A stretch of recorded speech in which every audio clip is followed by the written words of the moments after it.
Olá, segundo ano, como estão todos? Espero que todos estejam bem. Eu sou o professor Elber e hoje eu estou subindo um vídeo sobre um novo conteúdo teórico que é chamado dilatação térmica. Antes de começar o vídeo propriamente, eu queria fazer um esclarecimento importante para que possamos estar de acordo. Eu vou subir a partir de hoje 2 vídeos na quinta-feira, sempre quinta-feira.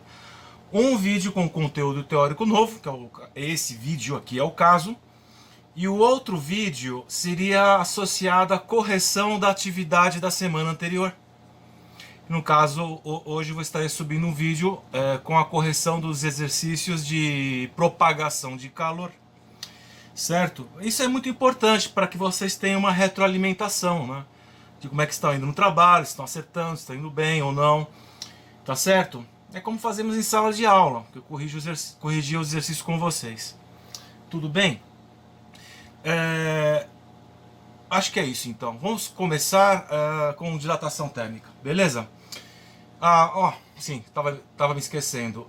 O prazo para a entrega das atividades sempre será quinta-feira, 5 da tarde, tá? O vídeo com a correção dos exercícios eu não vou poder subir antes. Eu estou esperando que vocês entreguem o trabalho, quer dizer, muitos já entregaram, mas faltam alguns alunos. Não tem problema, está no prazo. Então eu vou subir o segundo vídeo com a correção mais de noite, tá bom? E esse vídeo aqui eu vou estar subindo assim que ele estiver pronto.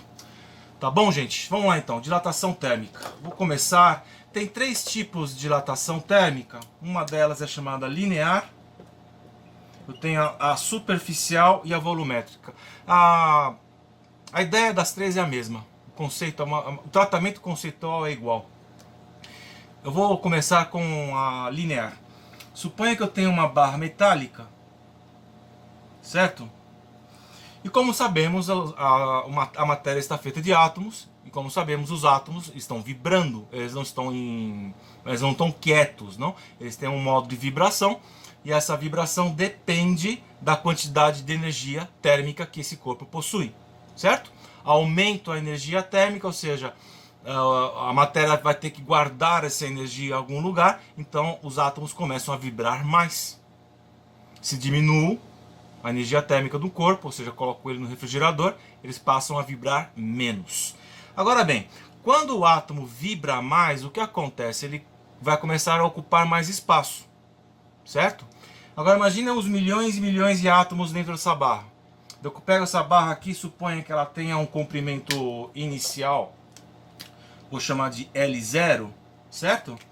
Aí eu coloco ela debaixo do Sol e depois de um tempo, o que vai acontecer? A barra vai absorver calor, vai ganhar energia térmica, os átomos passam a vibrar mais, com isso os átomos vão querer ocupar mais espaço.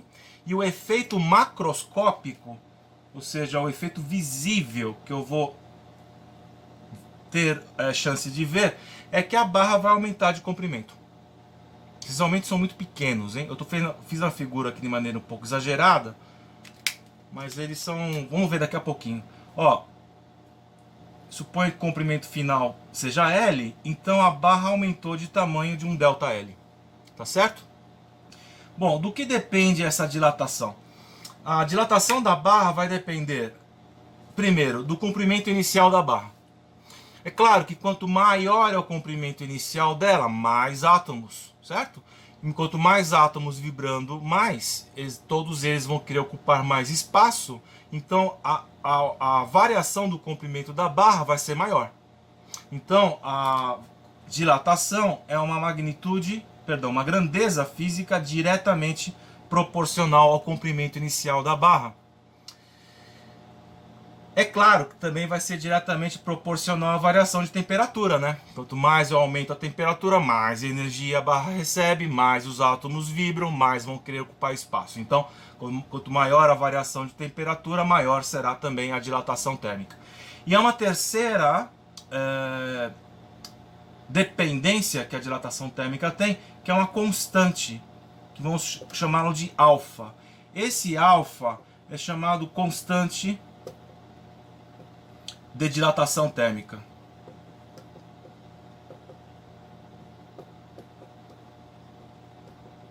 Nesse caso, linear. Certo? Essa constante, se vocês pegarem o material de vocês, vou pegar aqui na página 199, dê uma olhadinha, dá uma pausa aí, pega o material e dê uma olhadinha nessa tabela, que eu tenho aqui uma tabela com várias constantes de dilatação linear.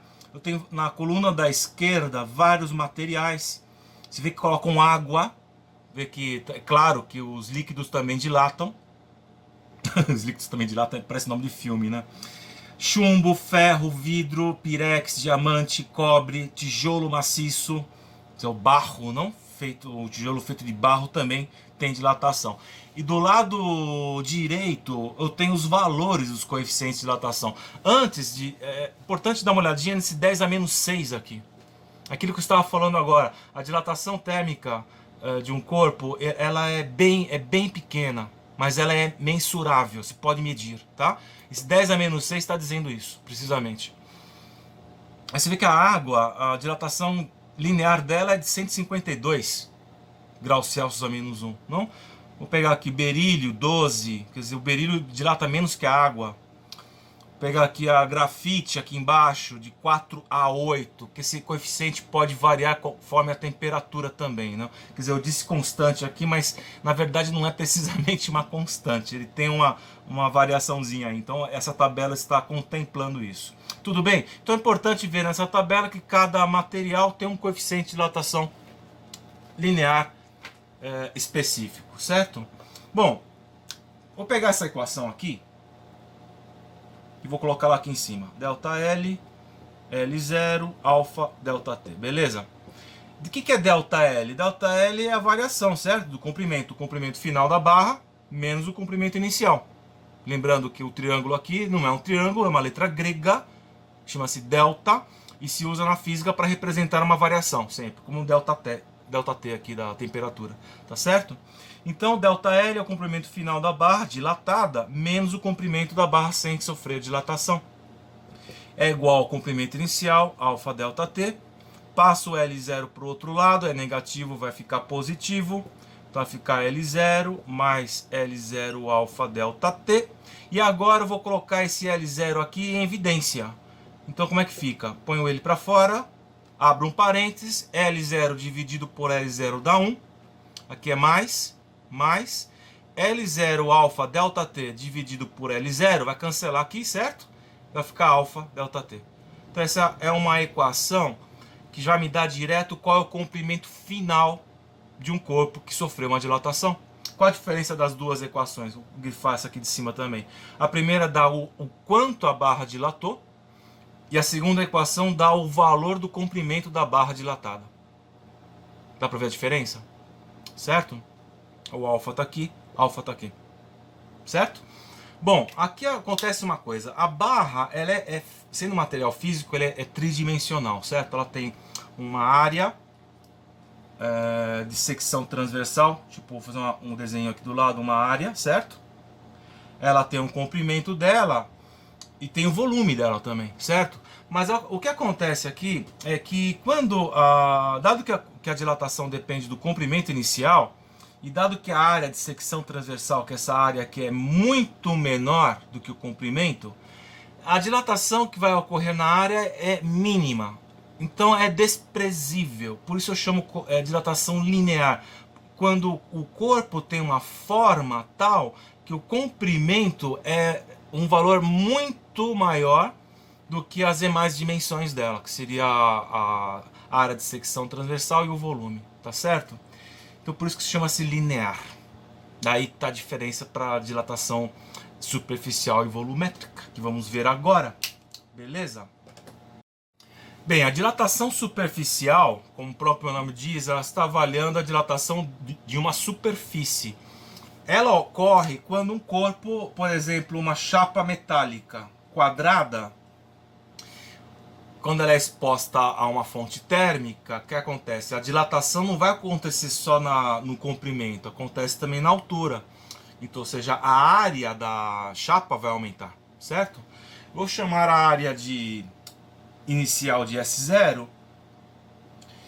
Vamos pôr aqui uma temperatura inicial T0 e a chapa é aquecida e ela aumenta de tamanho. Estou fazendo de uma maneira bem exagerada. Suponha que a área final é S, a temperatura aqui é T, a temperatura é maior. Então o que acontece aqui? A variação da área dependerá da área inicial, vai depender da variação de temperatura, que essa variação de temperatura é T menos T0, certo? Essa diferença aqui. E vai depender de um coeficiente de dilatação chamado superficial, certo? Esse beta é o dobro da dilatação linear, 2 vezes o alfa. Isso é importante, tá? Da mesma forma que eu fiz no caso anterior, posso escrever S menos S0, S0 beta delta T, passo S0 para lá, certo? Ponho em evidência. É isso aí, certo? Então essa aqui é a fórmula, vai me dar, essa fórmula vai me dar o comprimento final, a área final de uma chapa de metal já dilatada, e essa equação me dá o quanto a chapa dilatou, tá certo? Quer dizer, as duas equações é a mesma, né? Na verdade, eu estou mudando a ordem com que os objetos, com que as variáveis aparecem, certo? Bom, é isso, gente. Não tem muita dificuldade. Eu tenho uma observação, vou apagar essa figura aqui, nada mais para falar de uma coisa importante. Claro que eu posso ter uma chapa, aí eu faço um buraco dentro dela, tá? Então aqui é a chapa e tem um buraco dentro dela. Se essa chapa sofre uma dilatação, quanto que o buraco vai aumentar ou vai diminuir? É uma boa pergunta, pensem um pouco, gente. Quando dilatar, o que acontece com esse buraco? Ele aumenta de tamanho também? Ou ele vai diminuir? A questão é que empiricamente o que acontece é que aumenta, tá? É a mesma coisa, quer dizer, o buraco aqui vai ficar um pouco maior, quer dizer, a dilatação vai para fora, ainda que aqui dentro é vazio, tá? Como eu digo, isso é um buraco. Da mesma forma, se tivesse uma chapa em forma arredondada, se sofre a dilatação, não? S0 vai para S, ela aumenta a área dela, certo? Quando é um buraco dentro de uma chapa, é a mesma coisa. A área do buraco vai aumentar, como se fosse uma chapa sólida. Tá bom? Isso é uma questão que cai muito vestibular. Não, se o buraco aumenta ou não. A resposta é essa. Vai aumentar a área do buraco, tá? Conforme a chapa se dilate. Beleza? Isso aqui é a dilatação superficial. Vamos agora para volumétrica. A dilatação volumétrica é como o próprio nome diz, ela é o volume que aumenta, mas vai ser detectável uma variação de volume quando o objeto não tem nenhuma dimensão que se exceda muito a outra. Vamos pegar, por exemplo, um cubo. Então eu tenho aqui os lados, o comprimento, largura e altura são valores próximos. Então daí a dilatação se mede a partir do volume, tá certo? Se eu tenho um volume inicial V0, aí o objeto sofre uma dilatação, vai aumentar de tamanho, certo? Aí vai ter um volume final V, então eu tenho que a variação do volume vai depender do volume inicial, vai depender da variação de temperatura e vai depender do coeficiente de dilatação chamado coeficiente de dilatação, adivinha o que? Volumétrica. Certo? E o coeficiente de dilatação volumétrico é 3 vezes o coeficiente de dilatação linear. Certo? Da mesma forma que eu fiz nos dois casos anteriores, eu posso deduzir que o volume final é o inicial, 1 mais coeficiente de dilatação volumétrico, variação de temperatura também. Quer dizer, são as mesmas equações, só vai mudar o que é que está sendo considerado, se é só o comprimento, a área ou o volume. Beleza? Bom, dilatação térmica é isso, gente. Vou dar um exemplo agora, nada mais para ver como que funciona. E é isso, beleza? Vamos lá então, um exemplo. Suponha que eu tenha uma barra de cobre. Não lembro o símbolo atômico do cobre. Bom, vou escrever aqui cobre, tá? Aqui na tabela está dizendo que o coeficiente de dilatação linear do cobre, cadê que eu tinha visto agora mesmo? Tá um número bonito. Onde está o cobre, caramba? Bronze, cobre, tá aqui. É 16. Então vou escrever aqui o alfa do cobre é 16. Deixa eu tirar daqui. vezes 10 a menos 6 graus Celsius a menos 1, tá? Suponha que o comprimento inicial dessa barra de cobre seja 10 centímetros. E suponha que a temperatura inicial era de 20 graus Celsius e a temperatura aumenta para 90 graus Celsius. Então aqui a pergunta será qual o comprimento final da barra de cobre. Vocês vão ver que a variação é muito pequena. Vamos pegar aqui então. Bom, eu posso calcular o comprimento de duas maneiras. Eu posso pegar pela dilatação dela, L0 alfa delta T, ou posso pegar pela equação de dar o comprimento final direto, que é essa aqui. Certo? As duas vão me dar a resposta. Nada mais que aqui eu vou ter que, nada mais quando encontrar esse valor, eu vou somar ao valor do comprimento inicial. Certo? Vamos ver como é que faz isso. Então a variação do comprimento vai ser, a barra de cobre inicialmente está a 10 centímetros, o coeficiente é 16 vezes 10 a menos 6, e a variação de temperatura é final 90 menos inicial 20, certo? Então a barra vai se dilatar quanto? Bom, aqui vai dar 70. Esse 10 vezes 10 a menos 6 vai dar quanto? 10 a menos 5. Conserva a base, soma os expoentes, certo? Aqui vai dar 70, que é um 7 vezes 10. Então aqui eu vou pegar minha calculadora. Tá bem. 16 vezes 7, 112, certo? Vezes 10 a menos 5 vezes 10, 10 a menos 4, o quê? Centímetros, porque eu coloquei aqui em centímetro, 10 centímetros. Ou seja, a barra vai dilatar 0,0112 centímetros, que dá 0,112 milímetros. Ou seja, é a 10ª parte de 1 milímetro. Uma barra de 10 centímetros, que sofre uma variação de 70 graus Celsius de temperatura, varia o comprimento dela em uma 10ª parte de 1 milímetro. Se eu quero o comprimento final, vou fazer aqui, ó, o ΔL é L menos L inicial, certo? Então o L é o L inicial mais o quanto a barra dilata. Então vai ser 10 centímetros mais 0,0112.